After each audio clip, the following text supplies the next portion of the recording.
ছাত্ৰ-ছাত্ৰীসকল আজিৰ ভিডিঅ'টোত আমি হালধি সূচক হিচাপে ব্যৱহাৰ কৰি অম্ল আৰু ক্ষাৰকৰ পৰীক্ষা কৰিম। ক্ৰিয়াকলাপটো কৰিবলৈ আমাক প্ৰয়োজন হোৱা সামগ্ৰীসমূহ হ'ল এটা হালধিৰ দ্ৰৱ।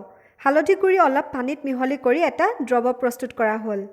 অলপমান নেমুৰ ৰস দুটা বাটিত বেলেগকৈ লোৱা হৈছে আৰু এটা বাটিত চাবোনৰ পানী অলপ লোৱা হৈছে।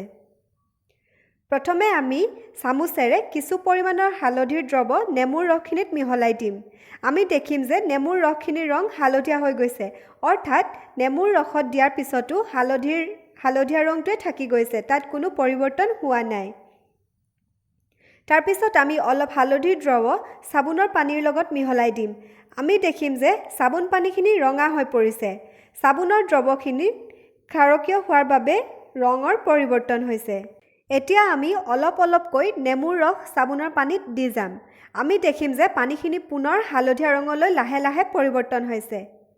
অম্ল আৰু ক্ষাৰকৰ মাজত হোৱা এই বিক্ৰিয়াক প্ৰশমন বোলা হয়।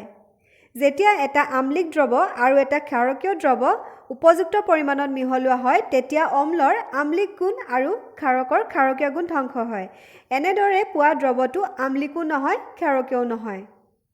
এই কাৰ্যকলাপটোৰ পৰা আমি গম পালোঁ যে আম্লিক দ্ৰৱ এটাত হালধি সূচক যোগ কৰিলে দ্ৰৱটোৰ ৰং হালধীয়া হৈয়ে থাকে।